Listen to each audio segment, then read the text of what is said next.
All right, we're back. So I skipped ahead a little bit. Sorry. The replacement engine is installed. I didn't record it because I don't know. I don't know why I didn't record it, but there really wasn't much to see. It was a struggle to get it in. It wasn't very graceful, so it probably wouldn't have made a good video anyway. So the replacement engine is installed. I still need to torque the bolts, but I wanted to show you there are some differences. So this is a generation 1 engine, but it's an earlier generation. So the person I bought it from said that they believed it was from a 2006. However, I was installing the starter and I ran into some issues. So let me show you what I had to do. So here's the starter. I got the cover off so I can show you what's going on. Now, if you look at the manual, here are the starter gears, right? So this replacement engine originally had this setup in it, which is a 99 to 2002 model. Now in 2003, which is what this bike is, 2003, they upgraded the starter gear to this version here. So the replacement engine had this version and I needed to swap it over to this version. So here is the replacement engine cover, and it had this gear, right? Which is what this is. So it was a 99 to 2002 model. And the first issue that I came up against was the cover. So this cover here, it wouldn't go all the way on because the starter gear was hitting up against the cover right here. So if you look, so this is the cover from the replacement engine. This is the original cover. You can see the well right here is much deeper. See how shallow that well is? And then this one's much deeper. So this one is the one I had to put on here, along with the updated gear. So this is the updated gear. And this simply slides on, and there's no washers or anything. You can see the early model has a bearing and some washers. This one doesn't have anything, it's just a shaft. So this just slides on like that.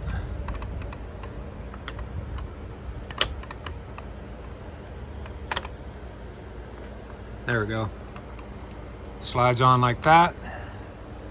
And then the cover from the original engine, the old engine, I have to put on here so it'll fit. All right. So that was the first issue I ran into. Not a big deal.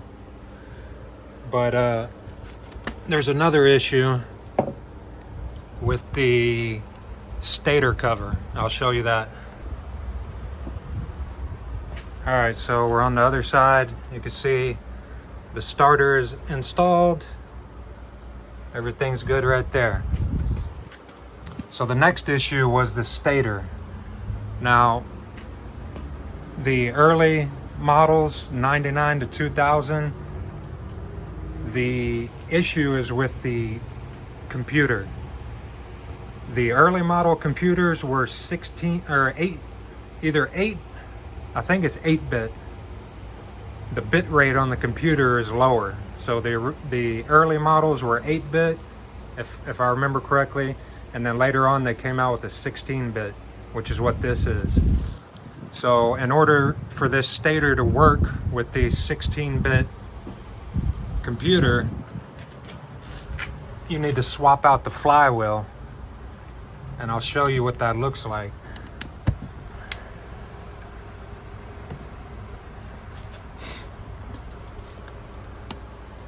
Now, here's the flywheel.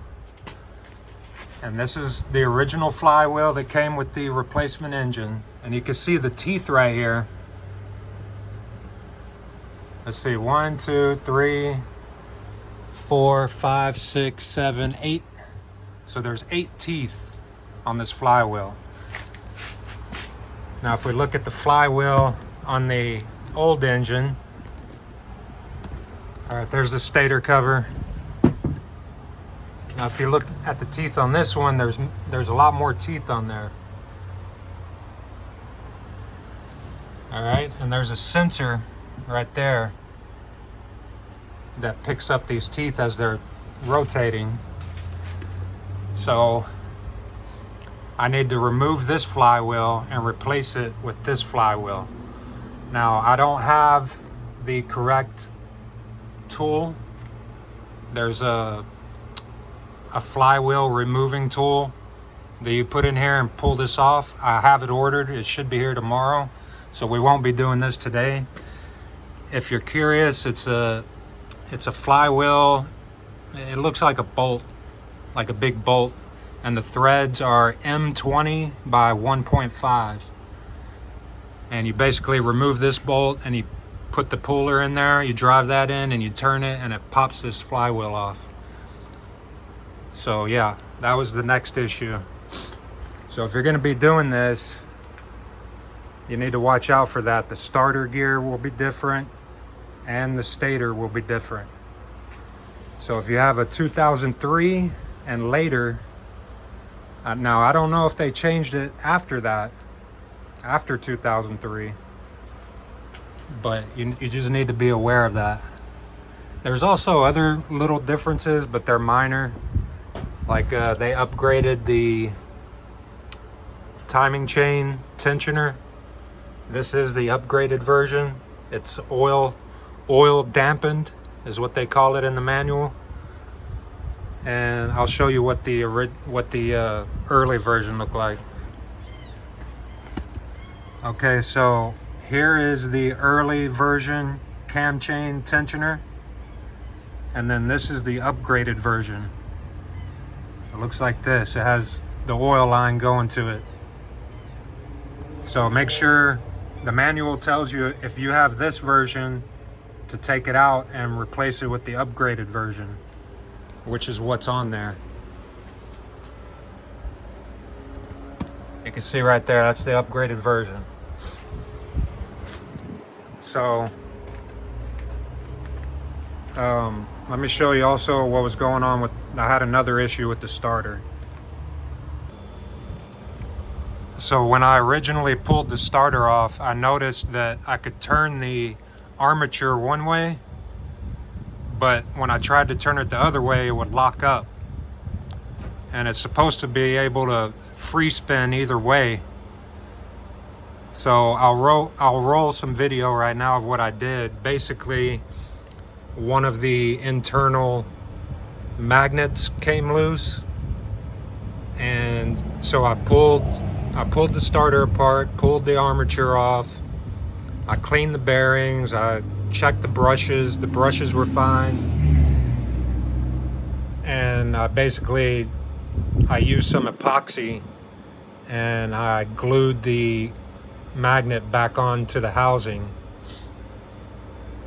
and I left it overnight for the epoxy to cure, and then I put everything back together, and now it spins freely and it should be good now. All right, but I think as far as the starter gear and the stator, that's the two major issues that you're going to come up against. Now, if you didn't want to replace all that, you could replace the computer with an 8-bit model, but you would have to change the wiring harness as well. And obviously I don't want to do that. It's just easier to swap over the starter gear and the stator, the flywheel. So that's what we're gonna do.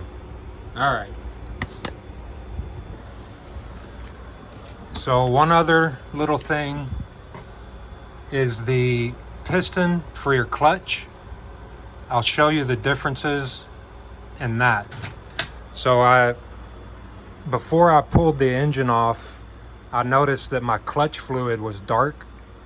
It was like black. So I pulled apart the master cylinder. I pulled everything out, cleaned it up, re-lubricated everything. The seals are good. All the seals inside are good. And I'll show you the differences in the actual slave cylinder.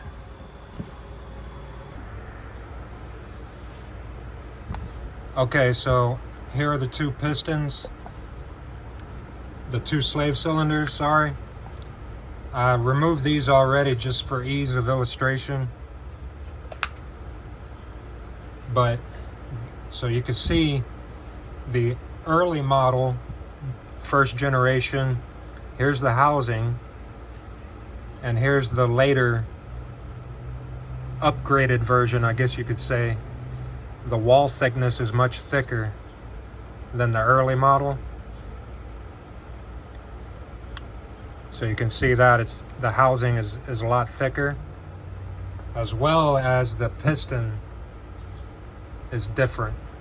So here's the early model piston, and then this is the upgraded version. So there is a difference.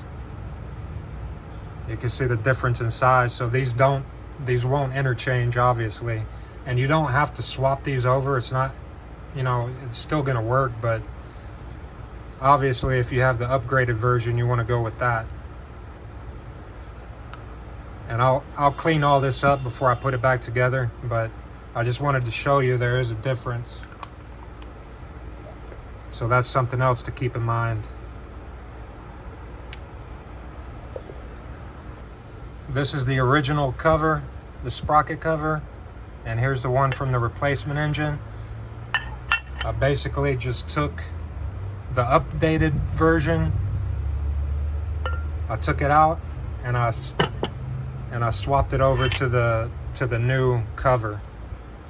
All right.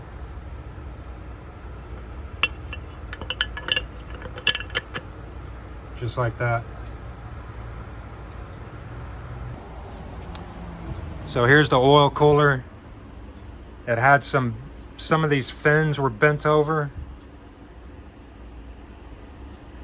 and I just went in there with a small flathead screwdriver and tried to straighten them out best I could. There were a bunch of little rocks that were stuck in here also, so I got a bunch of those out. You can see those were all bent over.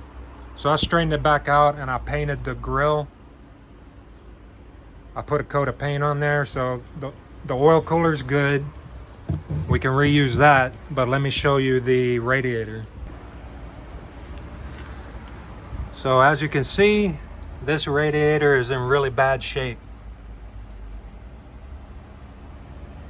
Now, could you sit here and try to straighten all this out? No, this needs to be replaced. So I got another one on order. It should be here sometime this week.